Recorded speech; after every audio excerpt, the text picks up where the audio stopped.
ಇವತ್ತಿನ ನನ್ನ ಜರ್ನಿಯಲ್ಲಿ ಆನೆಸ್ಟಾಗಿ ನಾನು ಎಷ್ಟು ತಿಂದೆ ಹಾಗೆ ಎಷ್ಟು ಬರ್ನ್ ಮಾಡಿದೆ ಹಾಗೆ ನಿನ್ನೆ ಎಷ್ಟಿತ್ತು ವೆಯ್ಟು ಮತ್ತು ಇವತ್ತು ಎಷ್ಟಾಗಿದೆ ಅದೆಲ್ಲನೂ ತೋರಿಸ್ತೀನಿ. Welcome to my vlog. Basic ಕೆಲಸ ಎಲ್ಲ ಮುಗಿಸಿ ಇವತ್ತಿನ ನನ್ನ ವೆಯ್ಟ್ ಎಷ್ಟು ಅಂತ ಚೆಕ್ ಮಾಡ್ತಾಯಿದ್ದೀನಿ. 65.4. ನೆನೆಗಿಂತ ಮೇ ಬಿ ಇವತ್ತು ಒಂದು 300 ಗ್ರಾಮ್ ಅಷ್ಟು ಕಡಿಮೆ ಆಗಿರಬಹುದು. ಒಂದಿನದಲ್ಲಿ ಎಷ್ಟೇ ವೆಯ್ಟ್ ಕಡಿಮೆ ಆದರೂ ಖುಷಿ ಪಡೋ ಅಗತ್ಯ ಇಲ್ಲ. ಒಂದು 3-4 ಡೇಸ್ ಆದಮೇಲೆ ಏನು ಶೋ ಆಗುತ್ತೋ ಅದೇ ಪರ್ಮನೆಂಟ್. ಸೊ ಹಂಗಾಗಿ ಆದರೂ 300 ಗ್ರಾಮ್ ಕಡಿಮೆ ಆಗಿದೆ ತೋರಿಸ್ತಾ ಇದೆ. ಆ್ಯಂಡ್ ನಾನು ಎಸ್ಟಿಮೇಟ್ ಮಾಡ್ದಂಗೆ ರಿಸಲ್ಟ್ ಬರ್ತಾ ಇದೆ ಅನ್ನೋದೊಂದು ಖುಷಿ. ಇವತ್ತಿನ ಮೀಲನ್ನು ಪ್ರಿಪೇರ್ ಮಾಡ್ತಾ ಇದ್ದೀನಿ. ಮೊದಲಿಗೆ ಮೊಟ್ಟೆ ಬೇಯಿಸಿ ಸೈಡ್ಗೆ ಇಟ್ಕೊಂಡೆ.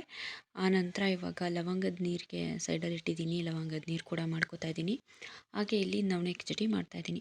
ನವಣೆ ಕಿಚಡಿಗೆ ಫಸ್ಟು ಒಗ್ಗರಣೆಗೆ ಎಲ್ಲ ಸಾಸಿವೆ, ಜೀರಿಗೆ, ಈರುಳ್ಳಿ, ಟೊಮೊಟೊ, ಬೆಳ್ಳುಳ್ಳಿ ಎಲ್ಲ ಹಾಕಿ ಹುರ್ಕೊಂಡಿದ್ದೀನಿ.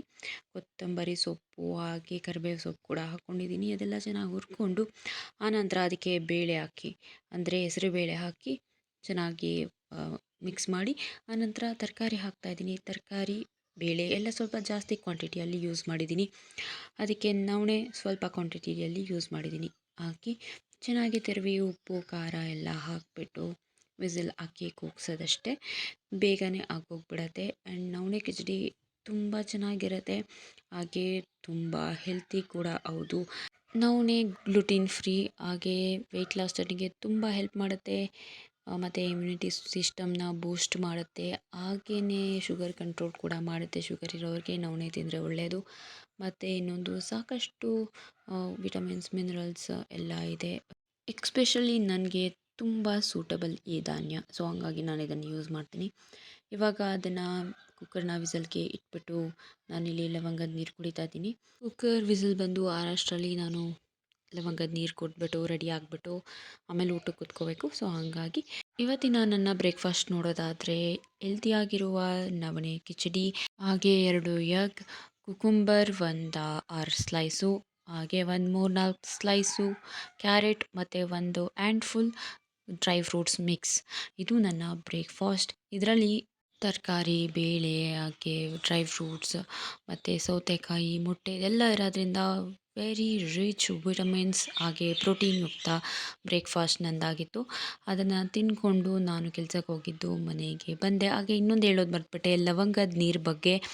ಲವಂಗದ ನೀರು ಕುಡಿಯೋದ್ರಿಂದ ಏನು ಬೆನಿಫಿಟ್ ಅಂತ, ವೆಯ್ಟ್ ಲಾಸ್ಗೆ ತುಂಬ ಹೆಲ್ಪ್ ಮಾಡುತ್ತೆ ಮತ್ತು ನಿಮ್ಮ ಸ್ಕಿನ್ಗೂ ಕೂಡ ತುಂಬ ಒಳ್ಳೆಯದು. ಯಾರಿಗಾದ್ರೂ ಪಿಂಪಲ್ಸ್ ಜಾಸ್ತಿ ಇದ್ದರೆ ಅಂಥವರು ಲವಂಗದ ನೀರನ್ನ ರೆಗ್ಯುಲರ್ಗೆ ಕುಡಿಬೋದು. ಹಾಗೆ ಮನೆಗೆ ಬಂದ ತಕ್ಷಣವೇ ಇರುವ ಎಲ್ಲ ಕೆಲಸಗಳನ್ನು ನಾನು ಮುಗಿಸ್ಬಿಟ್ಟೆ. ಬಟ್ಟೆ ಕೂಡ ಎಲ್ಲ ವಾಶ್ ಮಾಡಿ ಒಣಗಾಕ್ಬಿಟ್ಟು ಮನೆಯೆಲ್ಲ ಸ್ವಲ್ಪ ನೀಟಾಗಿ ಇಟ್ಬಿಟ್ಟು ಇವಾಗ ನಾನು ವರ್ಕೌಟ್ ಸ್ಟಾರ್ಟ್ ಮಾಡಿ ವರ್ಕೌಟ್ ಕೂಡ ಮುಗಿಸ್ದೆ. 1 ಅವರ್ ಆಯಿತು. ಅಷ್ಟು ವರ್ಕೌಟ್ ಮಾಡಿದ್ದೀನಿ. ಆ್ಯಕ್ಚುಲಿ ನಂದು ಕಫ ಪ್ರವೃತ್ತಿ ದೇಹ ಆಗಿರೋದ್ರಿಂದ ಹೈ ಡೆನ್ಸಿಟಿ ಇರುವಂಥ ಎಕ್ಸಸೈಸ್, ವರ್ಕೌಟ್, ಡ್ಯಾನ್ಸ್ ಈ ಥರ ಮಾಡಬೇಕಾಗುತ್ತೆ. ಮಾಡ್ರೇಟ್ ಅಥವಾ ಲೋ ಎಕ್ಸಸೈಸ್ ನನಗೆ ಆಗಿ ಬರಲ್ಲ. ಫ್ಯಾಟ್ ಬರ್ನ್ ಆಗಲ್ಲ ನನ್ನ ಪ್ರವೃತ್ತಿಗೆ. ಆಫ್ಟರ್ ಲಾಂಗ್ ಟೈಮ್ ಸೀರಿಯಸ್ಲಿ ಮದುವೆ, ಕರ್ನರಿ ಇದೆಲ್ಲ ಬ್ಯುಸಿಲಿ ಈ ಥರ ವರ್ಕೌಟೇ ಮರ್ತೋಗಿದೆ. I did it today. ಮತ್ತೆ ಸಿಗ್ತೀನಿ. ಸ್ನಾನ ಮಾಡಬೇಕು. ಸ್ನಾನ ಮಾಡಿಬಿಟ್ಟು ಸಿಗ್ತೀನಿ. ಇವತ್ತು ಕ್ಯಾಲೋರೀಸ್ ಎಷ್ಟು ಇಂಟೇಕ್ ಮಾಡಿದ್ದೀನಿ ಮತ್ತು ಎಷ್ಟು ಬರ್ನ್ ಮಾಡಿದ್ದೀನಿ ಅನ್ನೋದನ್ನು ಕ್ಯಾಲ್ಕುಲೇಟ್ ಮಾಡಬೇಕು. ಕ್ಯಾಲ್ಕುಲೇಟ್ ಮಾಡೋಕ್ಕೆ ಬರ್ತೀನಿ. ನಾನು ನನ್ನ ಒಂದು ವೆಯ್ಟ್ ಲಾಸ್ ಜರ್ನಿಯನ್ನು ಡಾಕ್ಯುಮೆಂಟರಿ ಮಾಡ್ತಾ ಇರೋದು. ಫಸ್ಟೆಲ್ಲ ಏನು 10 kg ಕಡಿಮೆ ಮಾಡಿದೆ. ಫಸ್ಟ್ 10 kg ಕಡಿಮೆ ಮಾಡಿದೆ. ಅದನ್ನು ನಾನು ಡಾಕ್ಯುಮೆಂಟ್ರಿ ಮಾಡೋಕ್ಕಾಗಲಿಲ್ಲ. ಅದು ನನ್ನ ದಡ್ತನದಿಂದ ಅಂತ ಹೇಳಬೇಕು. ಬಟ್ ಇವಾಗ ಬೋಲ್ಡಾಗಿ ನಾನು ಡಾಕ್ಯುಮೆಂಟರಿ ಮಾಡ್ತಾಯಿದ್ದೀನಿ. ನನ್ನ ವೆಯ್ಟ್ ಲಾಸ್ ಜರ್ನಿಯನ್ನು 65 to 57 ನನ್ನ ಟಾರ್ಗೆಟ್. ಈ ಒಂದು ಜರ್ನಿಯನ್ನು ನಾನು ಈ ರೀತಿ ಯೂಟ್ಯೂಬಲ್ಲಿ ಡಾಕ್ಯುಮೆಂಟರಿಯಾಗಿ ಮಾಡೋಣ ಅಂತ ಅಂದ್ಕೊಂಡಿದ್ದೀನಿ. ಕ್ಯಾಮ್ರಾ ಕ್ವಾಲಿಟಿ ಇಲ್ಲ, ಹೊಸ ಮೊಬೈಲ್ ತೊಗೋಬೇಕು, ಆದರೂ ಇಲ್ಲ, ಈ ಕ್ಯಾಮ್ರಾ ಕ್ವಾಲಿಟಿ ಇಲ್ಲದೇ ಇದ್ರೂ ಪರವಾಗಿಲ್ಲ, ಇದರಲ್ಲೇ ಮಾಡೋಣ ಅಂತ ಅಂದ್ಕೊಂಡು ಮಾಡ್ತಾಯಿದ್ದೀನಿ. ನನ್ನ ಜೊತೆ ಜಾಯ್ನ್ ಆಗೋದಿದ್ರೆ ಆಗ್ಬೋದು.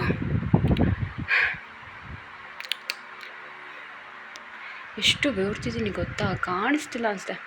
ಇವಾಗ ನನ್ನ ಸ್ನಾನ ಮುಗಿತು, ಕ್ಯಾಲ್ಕುಲೇಟ್ ಮಾಡುವ ಸಮಯ. ಬನ್ನಿ ಕ್ಯಾಲ್ಕುಲೇಟ್ ಮಾಡೋಣ. ಇವಾಗ ನನ್ನ ಕ್ಯಾಲೋರೀಸ್ನ ನಾನು ಹೇಳ್ತಾ ಹೋಗ್ತೀನಿ, ಎಷ್ಟು ಕ್ಯಾಲೋರೀಸ್ ನಾನು ಇಂಟೇಕ್ ಮಾಡಿದ್ದೀನಿ ಅಂತ. ಇವತ್ತು ಆಲ್ಮೋಸ್ಟ್ ಹೆಲ್ತಿ ಆಗಿರೋದನ್ನೇ ತಿಂದೆ, ಆದರೆ ಮಿಸ್ಟೇಕ್ ಆಯಿತು. ದಹಿ ಪುರಿ ತಿನ್ನೋ ಸನ್ನಿವೇಶ ಬಂತು. ದಹಿ ಪುರಿ ತಿಂದಿದ್ದೀನಿ ಇವತ್ತು. ಆಮೇಲೆ 2 ಪೀಸ್ ಚಾಕ್ಲೇಟ್ ನಮ್ಮ ಮನೇಲಿ 2 ಪೀಸ್ ಚಾಕ್ಲೇಟ್ ತಿಂದಿದ್ದೀನಿ. ನಮ್ಮ ಮನೇಲಿ ಚಾಕ್ಲೇಟ್ ಖಾಲಿ ಆಗೋ ಗಂಟ ಏನು ಮಾಡೋಕ್ಕಾಗಲ್ಲ. ಮತ್ತು ಕಾಫಿ. ಇದು 3 ಹೆವಿ ಕ್ಯಾಲೋರೀಸ್ ಇರುವಂಥ ಫುಡ್ಸ್ ಐಟಮ್ಸು. ಬೆಳಗ್ಗೆ 500ಇಂದ 600 ಕ್ಯಾಲೋರೀಸ್ನ ನಾನು ಇಂಟೇಕ್ ಮಾಡಿರೋದು. ಸಂಜೆ ಜಾಸ್ತಿ ಕ್ಯಾಲೋರೀಸ್ ಇಂಟೇಕ್ ಆಗಿಬಿಟ್ಟಿದೆ, ಬಿಕಾಸ್ ದಹಿ ಪುರಿ ಮತ್ತು ಚಾಕ್ಲೇಟ್ ಮತ್ತು ಕಾಫಿ ಇದೆಲ್ಲ, ಮತ್ತು ಕಿಚಡಿ ಮತ್ತೆ ತಿನ್ನಲ್ಲ, ಅದೆಲ್ಲ ಸೇರಿ. ಮತ್ತು ಈ ನನ್ನ ಹಸ್ಬೆಂಡು ನನ್ನ ಗಂಡ ಕಡ್ಡಿಕಾರ ತೊಗೊಂಡು ಬಂದಿದ್ದರು.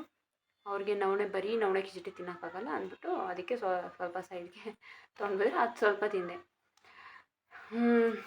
ಅದೆಲ್ಲ ಸೇರಿ 1550ಇಂದ 1650ವರೆಗೂ ಆಗಿರ್ಬೋದು ಅಪ್ರಾಕ್ಸಿಮೇಟ್. ನ್ಯಾಚುರಲ್ ಆಗಿ ನನ್ನ ಬಾಡಿ ಕೂತಿದ್ರು ಮಲಗಿದ್ರು ನನ್ನ ಆರ್ಗನ್ಸ್ ಎಲ್ಲ ಎಷ್ಟು ಬರ್ನ್ ಮಾಡುತ್ತೆ ಅಂದರೆ 1400ಇಂದ 1500 ಬರ್ನ್ ಮಾಡುತ್ತೆ ಬಾಡಿನೇ. ಮತ್ತು ನಾನು 1 hour ವರ್ಕೌಟ್ ಮೀನ್ಸ್ ಡ್ಯಾನ್ಸ್ ಮಾಡಿರೋದು, ಹೈ ಡೆನ್ಸಿಟಿ ಡ್ಯಾನ್ಸೇ ಮಾಡಿದ್ದೀನಿ. ಸೊ ಎಷ್ಟು ಕ್ಯಾಲೋರೀಸ್ ಬರ್ನ್ ಆಗಿರುತ್ತೆ ಅಂದರೆ 350ಇಂದ 400ವರೆಗೂ ನನ್ನ ಬಾಡಿ ಕ್ಯಾಲೋರೀಸ್ನ ಬರ್ನ್ ಮಾಡಿರ್ಬೋದು 1 ಅವರಲ್ಲಿ. ಟೋಟಲ್ ಇಂಟೇಕ್ ಕ್ಯಾಲೋರೀಸ್ ಬಂದು 1600 ಅಂತಲೇ ಕನ್ಸಿಡರ್ ಮಾಡೋಣ, 650 ಅಂತಲೇ ಕನ್ಸಿಡರ್ ಮಾಡೋಣ. ಈಗ ಜಾಸ್ತಿನೇ ಇಂಟೇಕ್ ಮಾಡಿದ್ದೀವಿ ಅಂತ ಇರಲಿ. ಬರ್ನ್ ಮಾಡಿರೋದು ನ್ಯಾಚುರಲಿ 1500 ಪ್ಲಸ್ 350 ಕ್ಯಾಲೋರೀಸ್. ಕ್ಯಾಲ್ಕುಲೇಟ್ ಮಾಡಿದಾಗ 1850 ಕ್ಯಾಲೋರೀಸ್ ಬರ್ನ್ ಆಗಿದೆ. ಅದರಲ್ಲಿ 1850ಯಲ್ಲಿ 1600ನ ಕಳಿಬೇಕು, 250. ಇಲ್ಲಿ ವೆಯ್ಟ್ ಕಡಿಮೆ ಆಗೋದು ಅಂದರೆ 250ಗೆ ನಿಮಗೇನು kg ಗಟ್ಟಲೆ ಕಡಿಮೆ ಆಗೋಲ್ಲ, ಗ್ರಾಮ್ ಅಷ್ಟು ಕಡಿಮೆ ಆಗುತ್ತೆ. 100ಇಂದ 200 ಗ್ರಾಮ್ಸ್ ನನ್ನ ವೆಯ್ಟ್ ರೆಡ್ಯೂಸ್ ಆಗ್ಬೋದು ಇವತ್ತು. ನಾಳೆಗೆ ಮೇ ಬಿ ನೋಡೋಣ, ನಾಳೆಗೆ ಎಷ್ಟು ಬರುತ್ತೆ ಅಂತ. ಇವತ್ತು ನನ್ನ ವೆಯ್ಟ್ ಬಂದು 65.4 ಏನೋ ಇತ್ತು. ನೋಡೋಣ ನಾಳೆಗೆ ವೆಯ್ಟ್ ಮಾಡೋಣ. ನಾಳೆ ಮಾರ್ನಿಂಗ್ ನಂದು ವೆಯ್ಟ್ ಎಷ್ಟು ಶೋ ಮಾಡುತ್ತೆ ಅಂತ. ಸೊ ಈ ವಿಡಿಯೋನ ಇಲ್ಲಿಗೆ ಏನು ಮಾಡ್ತೀನಿ, ಮತ್ತೊಂದು ವಿಡಿಯೋದಲ್ಲಿ ಸಿಗ್ತೀನಿ. Thanks for watching and please subscribe ಮಾಡಿ, ಮತ್ತು ನಿಮಗೆ ಇಷ್ಟ ಆದರೆ ಲೈಕ್ ಮಾಡಿ, ಯಾರಿಗಾದ್ರು ಯೂಸ್ ಆಗೋರಿಗೆ ಶೇರ್ ಮಾಡಿ, ನಿಮ್ಮ ಬ್ಯೂಟಿಫುಲ್ ಕಮೆಂಟ್ಸ್ ಕೂಡ ಮಾಡ್ಬೋದು. ಆ್ಯಂಡ್ ಕ್ಷಮಿಸ್ಬಿಡಿ, ಇಲ್ಲಿ ಹಾಡ್ತಿದ್ದಾರೆ, ಅದು ರೆಕಾರ್ಡಲ್ಲಿ ಕೇಳ್ತಾ ಇದೆ, ನನ್ನ ವಾಯ್ಸ್ ಜೊತೆ ಅದು ಕೇಳ್ತಾ ಇದೆ, ಸಾರಿ.